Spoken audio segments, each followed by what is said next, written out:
হাবিবুল আওয়াল commission যখন নির্বাচন commission যখন ঘুরতে হয় তখন যে আমি একটা আরটিআই দরখাস্ত করেছিলাম এবং ওই দরখাস্তের প্রেক্ষিতে শুধু ওই ক্যাবিনেট ডিভিশনে নয় তথ্য কমিশনও এই অজুহাত ব্যবহার করেছে। আপনাদের হয়তো কারো কারো মনে আছে যে নির্বাচন কমিশন নিয়োগ আইন যেটা 2022 সালে করা হয়েছে সেখানে যে বিধান আছে শুধু রাজনৈতিক দল এবং পেশাজীবী সংগঠন নামের প্রস্তাব করবে। তা আমি এটা নিয়ে আতাত করে নির্বাচন কমিশন গঠন করা হয়েছে, অতীতেও সেবারও করা হয়েছিল। তো আমি জানতে চেয়েছিলাম কে কার নাম প্রস্তাব করেছে। তখন ক্যাবিনেট ডিভিশন থেকে বলা হয়েছে এটা দেওয়া যাবে না, এটা ব্যক্তিগত গোপনীয় তথ্য। যদিও এই নামগুলো প্রস্তাব করার কথা প্রতিষ্ঠান, রাজনৈতিক দল এবং পেশাজীবী সংগঠন।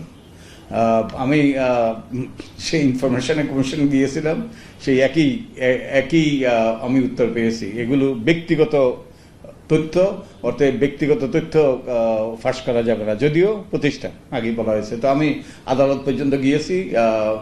সৌভাগ্যবশত দুর্দিনেও আদালত কিন্তু এই মামলাটা নিয়েছে, এখনো শুনানি হয়নি। আশা করি এটার যে কারণ দর্শাও নোটিশ জারি হয়েছে, তো আশা করি এর একটা সুরা হবে।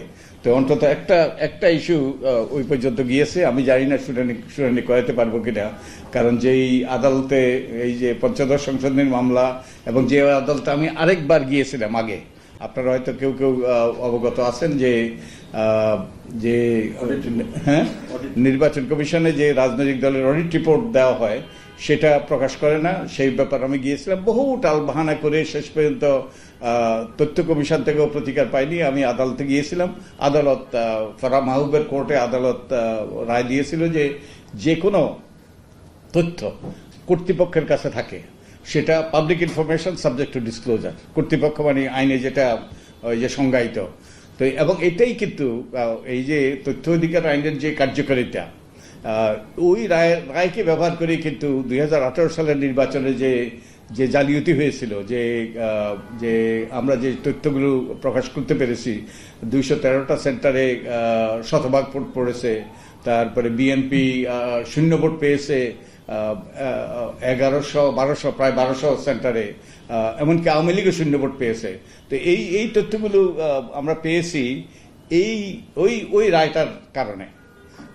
অনেকেই কিন্তু তখন তথ্য চেয়েছিল, কিন্তু আমি ওই রায়টা উদ্ধৃতি দিয়ে যখন নির্বাচন কমিশনে আবেদন করেছিলাম তখন তারা সে বহু টালবাহানা করে বহু রকম আংশিকভাবে তারা প্রকাশ করেছে। তারপর বহু টালবাহানার পরে শেষ পর্যন্ত আমরা তথ্যগুলো পেয়েছি এবং এর মাধ্যমে তো থলের বিড়াল বেরিয়ে গিয়েছে যে এটা কোনো নির্বাচনই ছিল না।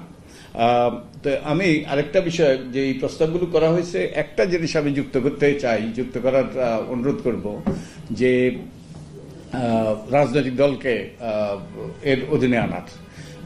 রাজনৈতিক দল একটা সংবিধান স্বীকৃত প্রতিষ্ঠান এবং এটা গুরুত্বপূর্ণ প্রতিষ্ঠান। রাজনৈতিক দলের স্বচ্ছতা জবাবদিহিতা অত্যন্ত গুরুত্বপূর্ণ।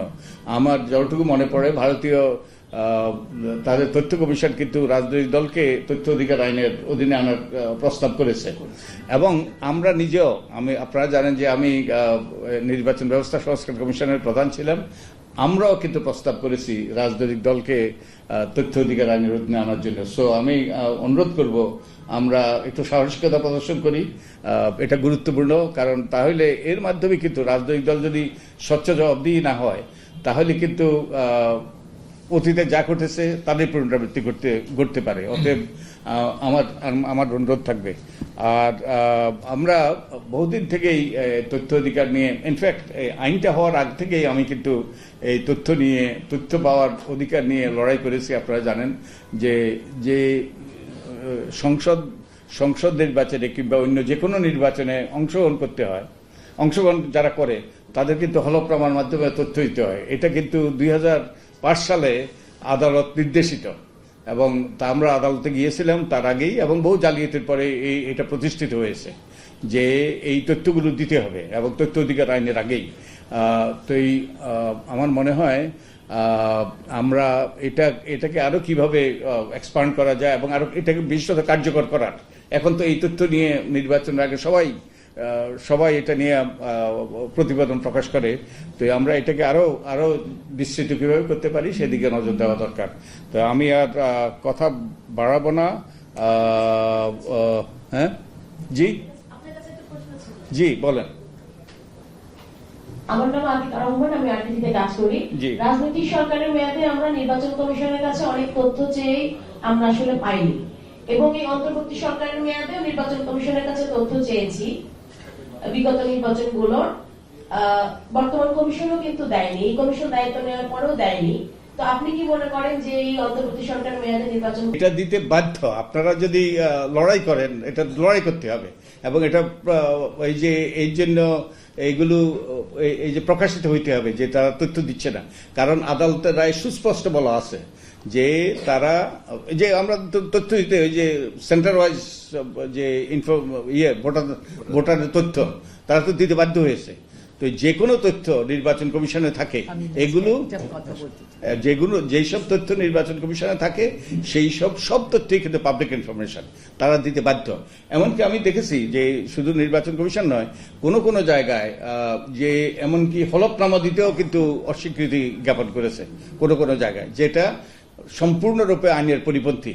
তো আমাদেরকে কিন্তু, আপনারা যদি সক্রিয় হন, সোচ্চার হন, প্রতিবাদী হন এবং লড়াকু হন, তাহলে কিন্তু আমরা এটাকে কার্যকর করতে পারবো। তা না হলে কিন্তু আমরা এটা ওই আইনেই থেকে যাবে, বইতেই থেকে যাবে, কিন্তু এটা কার্যকর হবে না। আর এটা যে কথা বলে আমি শেষ করব, যে ভারতে কিন্তু এই তথ্য অধিকার বিষয়টা একটা আন্দোলনে পরিণত হয়েছে। অনেক হাজার ব্যক্তি তথ্য চেয়েছে।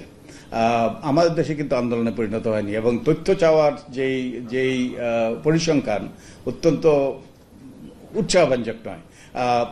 কিছু যেসব তথ্যগুলো চাওয়া হয় তাও কিন্তু সাধারণ তথ্য, যেমন স্থানীয় সরকার প্রতিষ্ঠান কাছ থেকে, যেখানে কিন্তু ওই যে বড় বড় দুর্নীতি কিংবা বড় বড় ইস্যু যুক্ত না। আমি চেষ্টা করেছি, যেমন আমি ওই যে আমাদের রিজার্ভ যে চুরি হয়েছে ওটার তথ্য পাওয়ার জন্য আমি দরখাস্ত করেছিলাম, কিন্তু আমাকে দেয়নি, বলছে যে এখনো এটা এটা শেষ হয়নি। তো কিন্তু আপনাদেরকে যদি আমরা সাহসিকতা প্রদর্শন করি তাহলেই কিন্তু, এবং তথ্য অধিকার আইনটা এমন একটা আইন যেটার বাস্তবায়ন নির্ভর করে নাগরিকদের উপর। তো আমরা নাগরিক, আপনারা গণমাধ্যমের প্রতিনিধি, আপনারা তো আরো গুরুত্বপূর্ণ নাগরিক। তা আপনারা যদি সক্রিয়তা প্রদর্শন করেন, সাহসিকতা প্রদর্শন করেন এবং বলিষ্ঠ পদক্ষেপ নেন, এবং বড় বড় গুরুত্বপূর্ণ ইস্যুতে আপনারা যদি ওই যে তথ্য চান, তাহলেই কিন্তু এটা বাস্তবায়িত হবে। এইভাবেই কিন্তু এটা কার্যকর হবে, তা না হলে কিন্তু কার্যকর হবে না।